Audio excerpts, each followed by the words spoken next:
Isang masarap na naman at chop suey yung lulutuin natin mga sir. Ayan, kita naman iba't ibang klase ng gulay na napakasarap, masustansya mga boss. Ayan, meron tayong boneless chicken breast at syempre konting atay. So, i-marinate lang natin. I-marinate lang natin ng konting asin, paminta at syempre yung ating seasoning. Mag-seasoning, konting cornstarch mga idol. Lagyan natin para purpose natin rito para hindi siya madurog kasi yung chicken kasi mabilis madurog pagka pinirito natin. So, ayan yung gulay natin na pang chop suey yung ginawa natin rito para sure ball po tayo na luto siya. Half cook muna natin, i-blanch natin.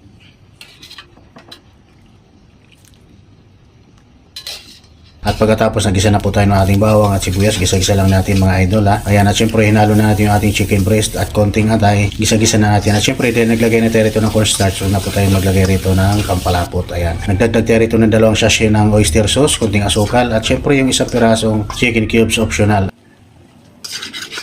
At syempre ayan, tubig mga boss. Ayan, so lutuin muna natin yung ating sahog para sure ball po na luto yung ating atay at syempre yung ating manok. At saka natin ilagay yung ating naka-blanch na pang chop suey gulay mixed vegetable mga idol. Ayan, ganyan lang, halo-halo lang, maya-maya lang luto na yan, mga 2 minutes siguro. Pagka-halo-halo natin, ayan, okay na mga boss. So ganyan lang kadali, kabilis magluto ng chop suey na medyo malutong ang pagkaluto. At syempre kakaibang diskarte dahil nauna yung paggagawa yung sauce mga boss. Ayan, so ayan lang at pwede na po tayong kumain ng ating napakasarap na chop suey mixed vegetable mga boss. Ayan, ayan, at maraming salamat nga pala sa aking mga followers muli. Ayan, at ako po ay nagpapasalamat, walang hanggang pasasalamat.